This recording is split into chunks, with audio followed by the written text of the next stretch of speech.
Oh, look at this. Oh, look at that. That's nice and shiny. Yeah, it's looking good. Looks really good. Oh, go figure. Look at this. Look at this. Look at that. Yeah, look at this. You know, when I see a car like this, first thing I do is I say, would you look at this? Oh, would you look at this? Just look at it. Yeah, well, what the heck is that? I don't know what it is, but I got that feeling. Waking up in this bed next to you, swear the room, yeah, got no ceiling. If we lay, let the day just pass us by. I might get to too much talking. I might have to tell you something. Damn, I like me better when I'm with you. I like me better when I'm with you. I knew from the first time. I stayed for a long time, 'cause I like me better when I like me better when I'm. And so today, guys, the tools you're gonna need are jack to jack up the car and some jack stands.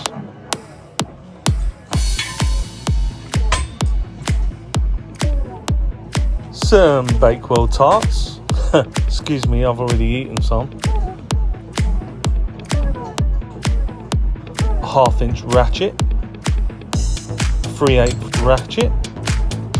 Another smaller one just for the sake of it.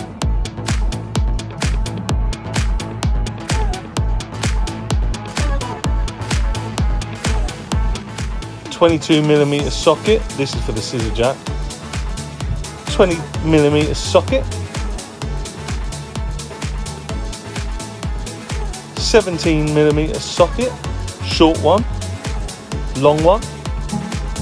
15mm socket. Short one. Long one. 13mm socket. 10mm socket. 8mm socket.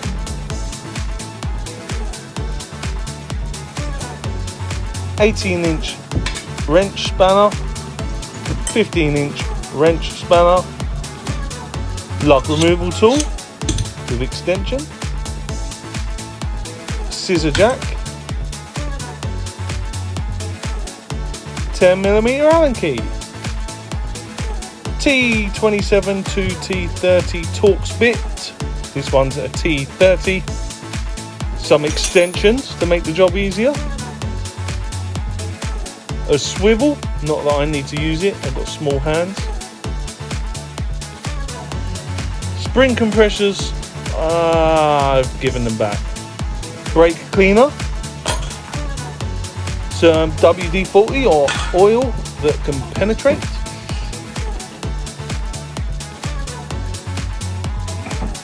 Cleaning brushes.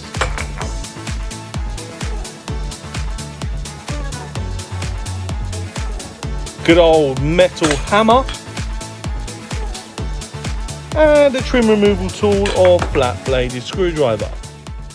You gotta look at it this way, okay? You just gotta look at it. That's all you can do anymore.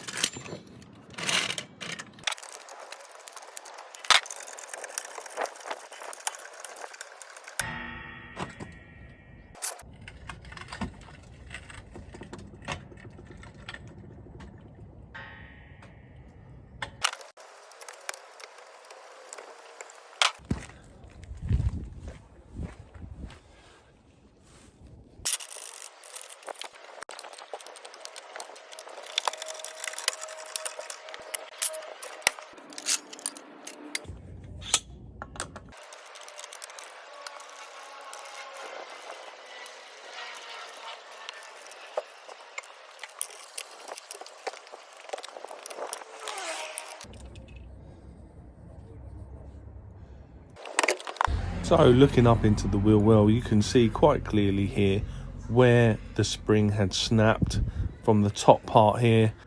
And to start our job, we're going to disconnect the ABS sensor here and the brake line here for safety. Don't want them breaking, do we? If we're going to remove our panel cowling, removing the screw and this piece here to get to the strut mounts just underneath here. And the wipers won't need to be removed for this, but you will need to remove the extra clips in the middle there. These just pull off like so.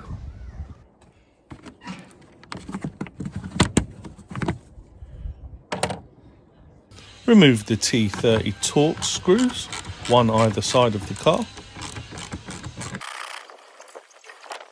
And using your favourite tool for removing plastic clips, if they're a bit stubborn you may need to get a flat blade in there like I had to, but usually you can pry them out, it just takes a little longer.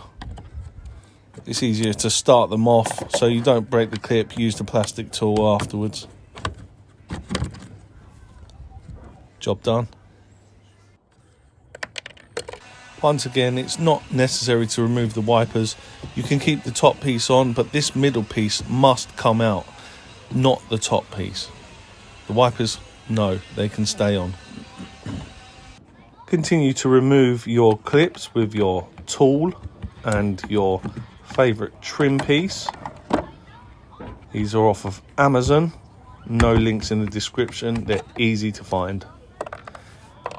Continue along the panel until they're all removed, and don't forget that final T30 at the end there. As I said, there is one on both sides of the car, but these little buggers in the middle have to be removed to get the middle piece of the trim out from underneath, as you will see in a second.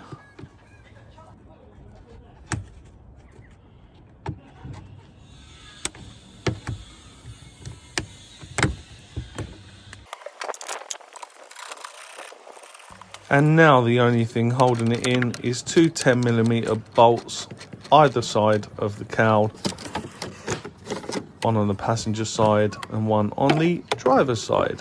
And then after you've done that, you can just pull out the trim from underneath, but don't forget it is still connected to the Simposer pipe, so you'll need to pull that out.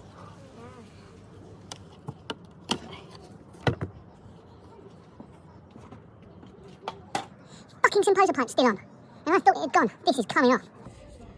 In another video, of course. These are the screws that you need to take off, 3 of them from the mount.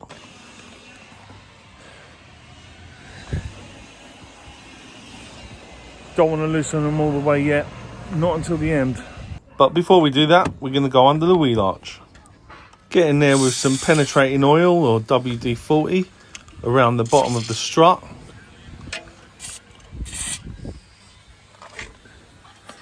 Around the brake line clip, and of course do it on both sides if you're doing both sides. You might want to do it also on the sway bar mount which holds the ABS line. Don't forget that lower bolt that holds that joint in, because it will be stiff, and you might want to cake it on both sides so that it penetrates a little bit.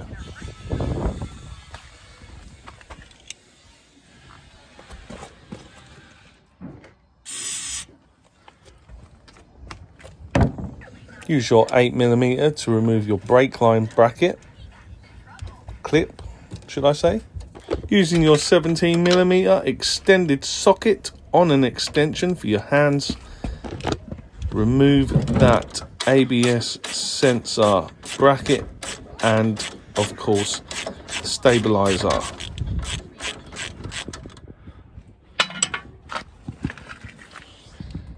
That was easy. If you find it difficult to get the sway bar out, just turning the wheel away from it will just pull it right out of there. Such a convenient little option.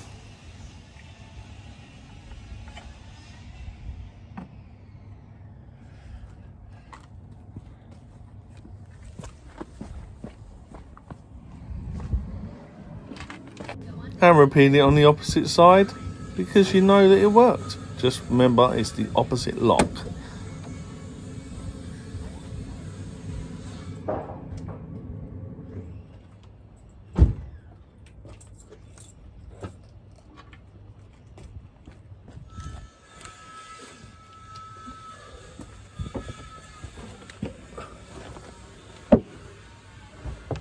Unbeknownst to me, I have also snapped the other side in the same pot. pothole.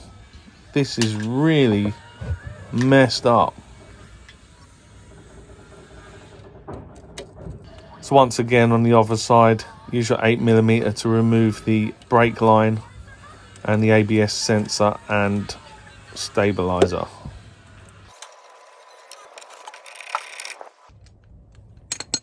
Place your tools and screws and nuts neatly so that you don't kick them around and they get lost. And go ahead and remove the bolt that holds the spindle to the strut. It will be very tight, so you might want a breaker bar. I don't have one, so I used an extension via a pipe. And with a bit of tugging, you will snap it loose thanks to the penetrating oil that you would have sprayed over it prior.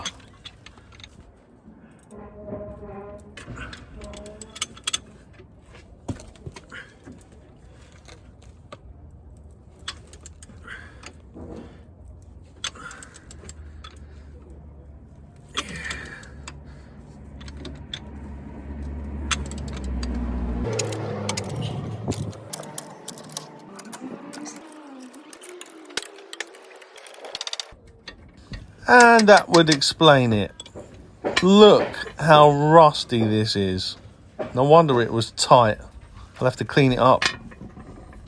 Using a metal hammer, give the spindle a nice little tap either side.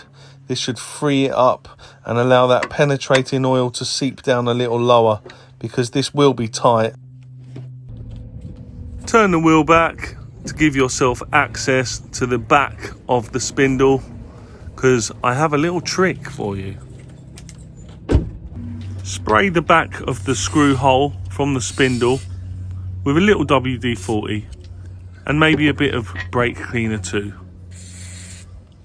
especially on the screw that has just come out through the front, and relocate it in the back gently because you don't want to cross thread it.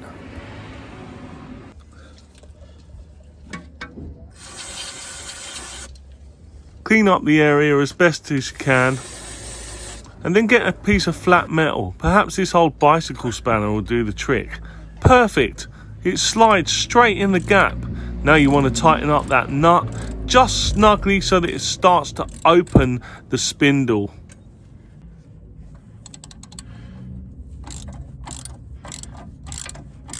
You can see the old bicycle spanner's head just popping up there. Hopefully this should give us a little leverage to open up that spindle. Seems to be working. Well happy with my idea. But you don't want to go too far, because when you close it up, you're going to want to make sure that the threads make contact with the bolt that you're putting in. And a bit more lube for that spindle. And then get your metal hammer and start banging it loose.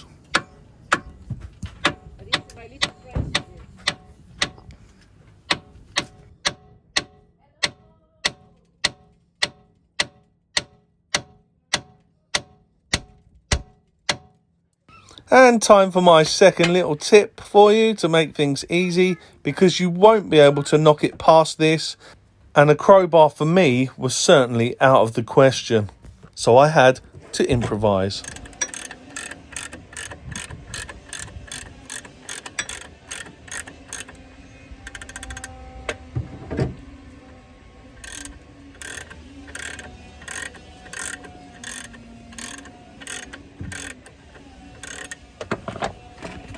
Okay, so I've done something cheeky. I've put a bit of tension on the spring up through the knuckle, which has pushed it up. I'm now going to bang the knuckle down, and that should free it.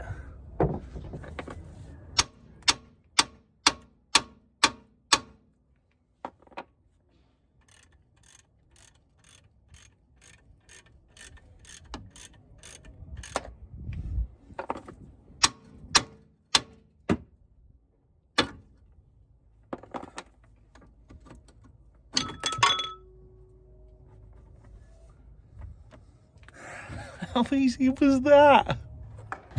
And back upstairs, we're going to remove the final bolt from the top mount. on both sides of the car. I put this extension on just for convenience. I didn't need it, it wasn't tight, and it was easily done with the ratchet on its own. But for ease, with the extension, I could get more swing on it and do more of a turn at once. Did I say 1? I meant 3. There's 3 in there.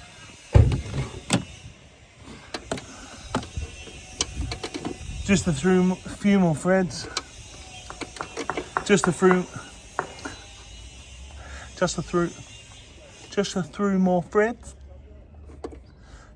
more threads, and it should be free. I just have to hold it from the bottom so it don't drop on the floor, and pull brake lines and ABS sensor lines and shit like that. So let's just retime that.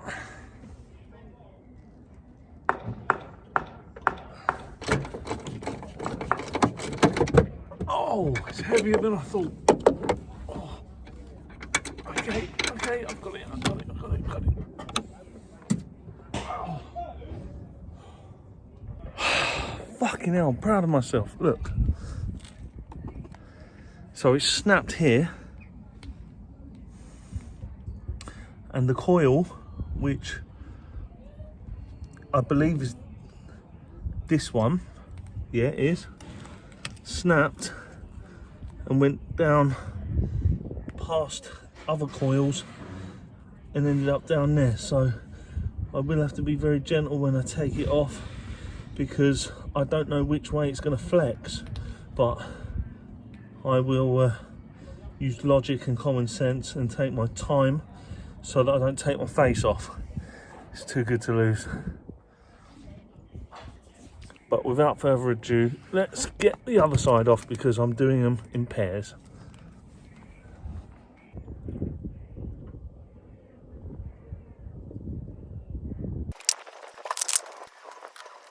And that, my friends, is the difference. Driver's side spring snapped.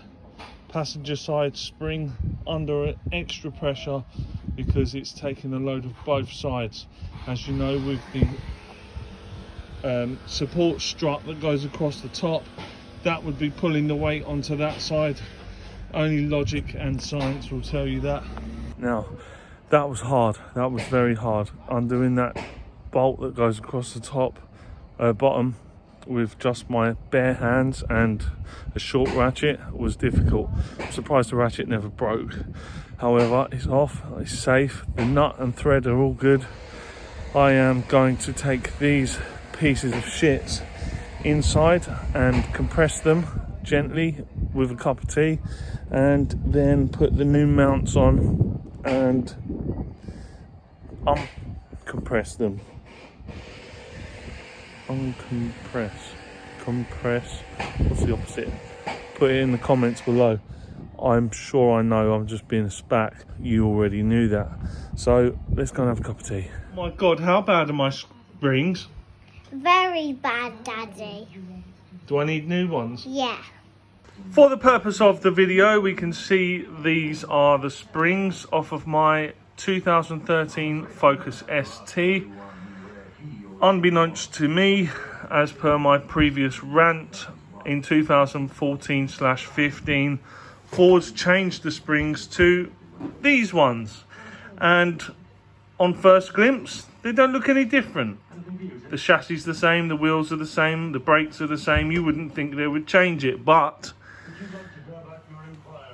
if you look here, this bottom piece comes down because of the orientation of my camera, whereas that piece stays up. That's because the circumference is wider. So the 2014/15 facelift springs do not fit the 2012-2013 Focus ST Mark III. And let's see the extent of the damage.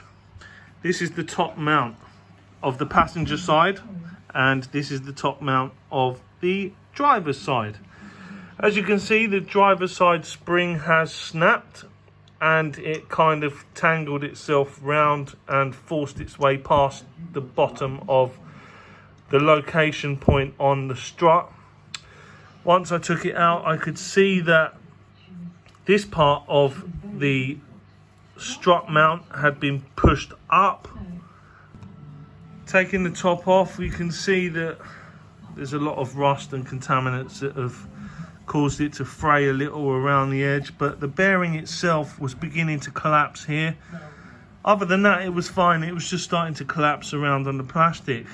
This was the side that hit the pothole, hence why the spring has snapped completely.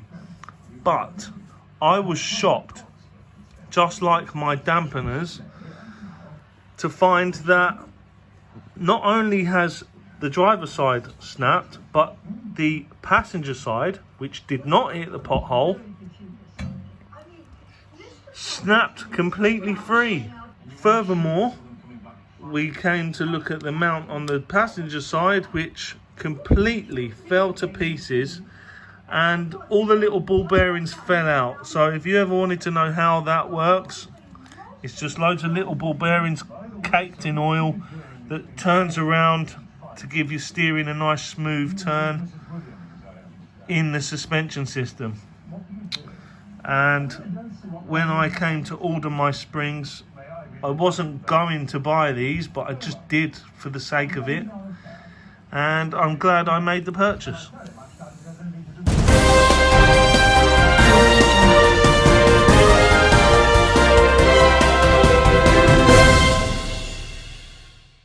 This has befelled the channel. We have an issue. Fraud, in their infinite wisdom of deciding to piss people off, have done it again. They have changed the springs from 2014 to 2015 on possibly all their models, and it has hindered the situation slightly. I have had no choice but to rush online to see where I can pick up some replacements, and the car is now left like this, as I have no springs to put back in. Could be an opportunity to clean it. Now, this means that I have to rely heavily on an exterior source to get them to me tomorrow, and a gentleman in Scotland may have just saved my bacon.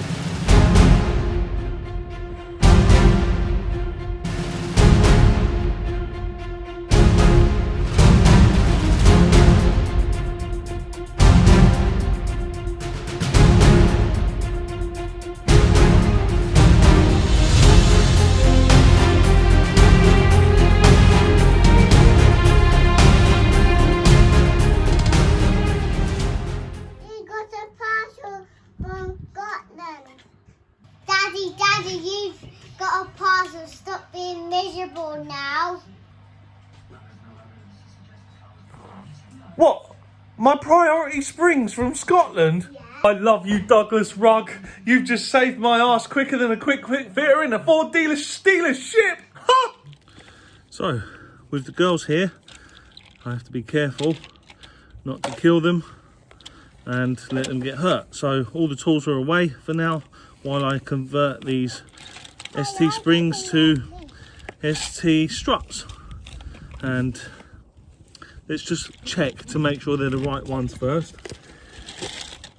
Mr. Rugg has sent me 2 of these, and by the look of things, the circumference is big enough. And if I look at the strut,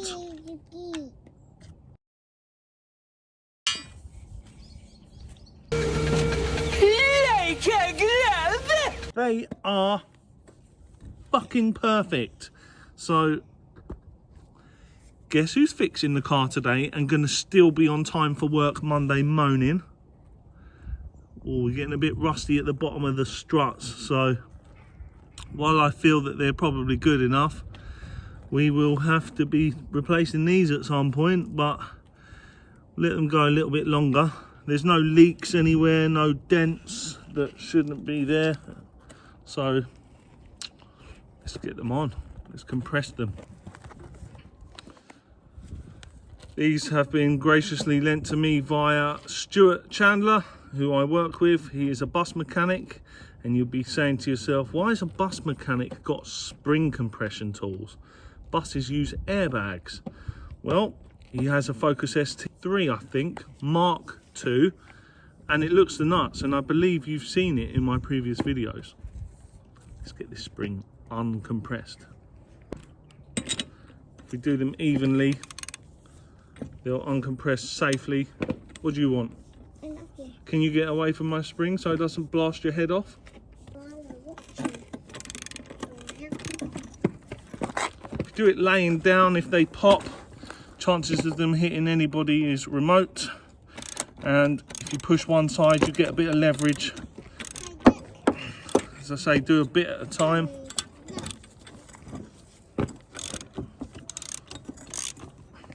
You want to see this, don't you? You don't want to see me.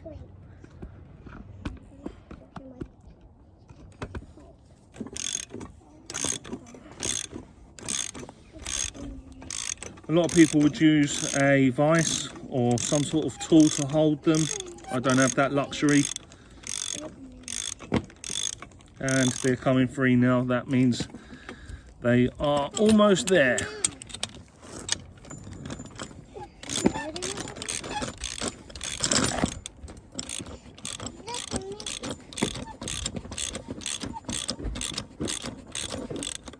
Oh, don't snap my leg.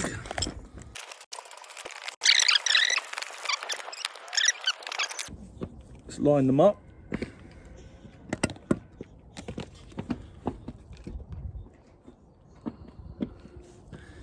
Because this part of the mount will get in the way of the compression tool as it moves, and of course wherever we place the middle part we'll also do the same.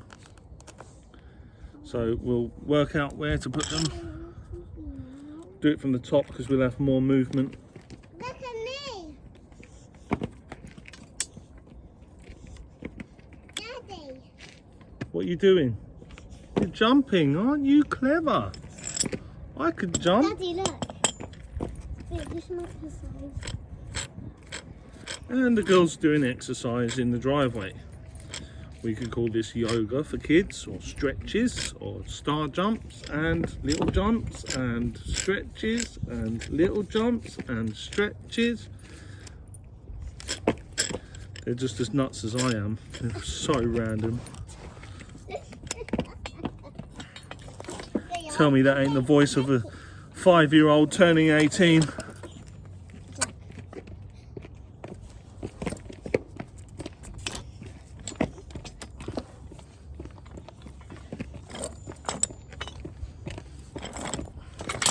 Right, so we think we got them roughly where we want them. Although saying that, one of them's upside down, so we'll take it off and put it back on. We'll start doing that up. Get it hand tight first so it holds itself in place. Look, now try and do this. And the same with the other side. You want to try and get it even because if it's all on one side, you're more likely to have an accident. So if we do it that way, it's even. Some people use 3. Some people use 3, but I don't have that luxury. Set this to tight. Yes, darling. Set this to tight and start compressing. When it's really tight, that's when you want to be careful and lay it down. Try and do it evenly, as I say.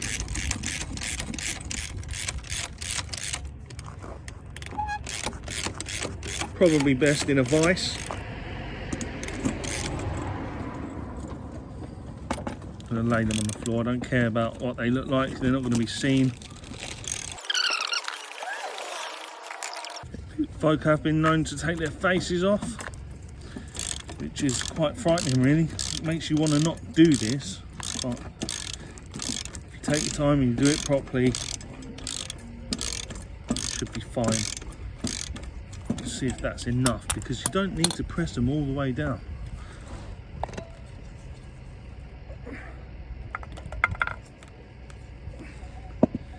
Oh yeah, they need to go quite a bit more. Quite a bit more.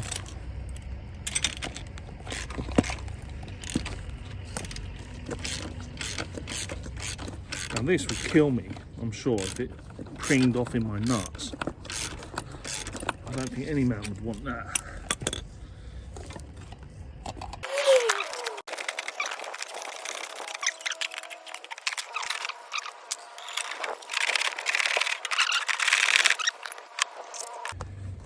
I think we might be able to get away with that.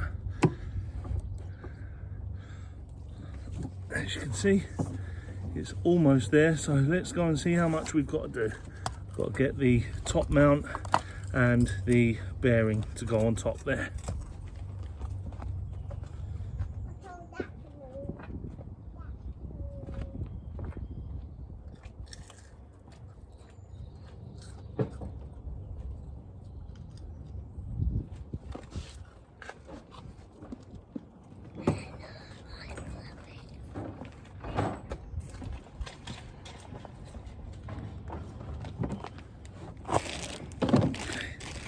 So these are DriveTech mounts for Ford, Mazda and Volvo. They've been sent to me from, do you know, I was so desperate to find them online. I will put it on the screen. Have nice strong mounts with no rust, all brand new. And the bearing, it's like brand new. It is brand new. Okay, let's try again. Am I scared? Yes. I can't believe how much tension I've put on this spring. I am scared.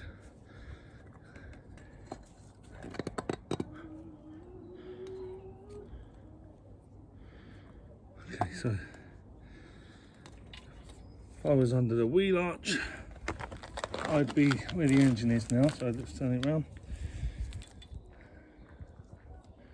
These notches have to be towards the engine, which is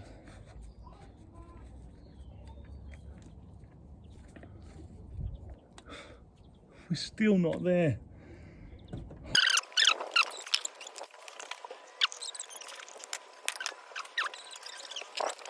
I drink. All it was is the shock, so the shocks are bad.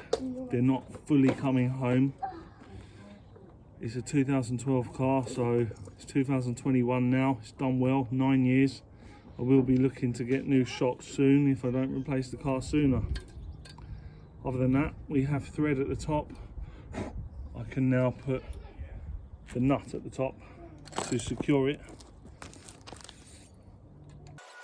If I remember rightly, we have to use the Allen wrench,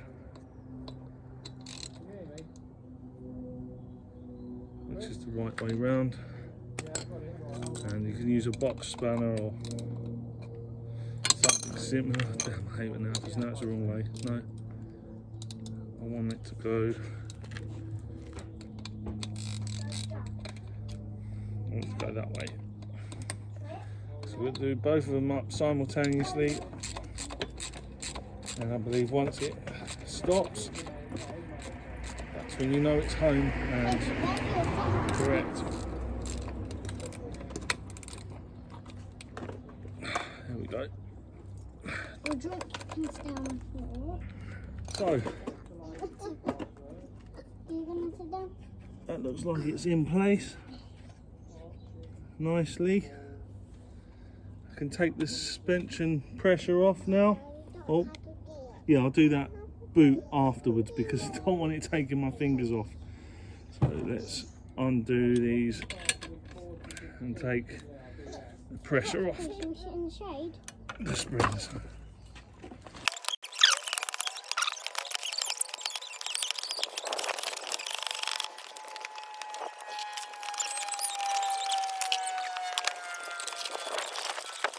All right, so a week's gone by after that really annoying cut as I lost my battery and the feed for the camera all went down. Also, my kids started to want to do things and I couldn't spend my whole day on the car. So let's just bring you up to speed. These springs for the facelift Focus did not fit my facelift Focus. Reasons for that are simple. My facelift Focus is not a genuine facelift Focus, other than I facelifted it myself, so naturally the springs wouldn't fit. But I kid you not, it was just the reverse of taking the springs out. You just have to compress the new ones, put them on, put the mounts on as you saw me doing, and then lift them up into the wheel arch, loosely thread one nut at the bottom, at the top, just to hold it up, and force your strut to go into the knuckle at the bottom. And this was extremely hard, but with a bit of force and a bit of really persuading that knuckle to go on, it went on. A bit of extra lube doesn't hurt, and once it's in, you'll know it's in, because be careful of your fingers, it snaps in quickly. Right, escaping the wind and the noise of useless people's dogs barking as they walk up and down the street all day long because they've got nothing better to do. I thought maybe it'd be best in the car. The wind, I can't believe how strong it is, because only the other day we had that beautiful sunshine, but I was stuck at work, so I couldn't even address you guys and give you an update on what happened. It was all right. I done it. It was easy to do. It was, like I say, the reverse of taking it off, which I have gone into detail with this video. I'm not a professional. I don't claim to be, but someone may get something from it, and you may change their life. So thank you for watching me. Hopefully I'll bring you some new content soon. Take care, guys. To be young and in love in New York City, to not know who I am, but still know that I'm good long as you're here with me. To be drunk in love in New York City, yeah. Burning through the hours talking, I might have to tell you something. I like me better when I'm with you. I like me better when I'm with you. I knew from the first time I'd stay for a long time, 'cause I like me better when I'm with you. No, no, yeah.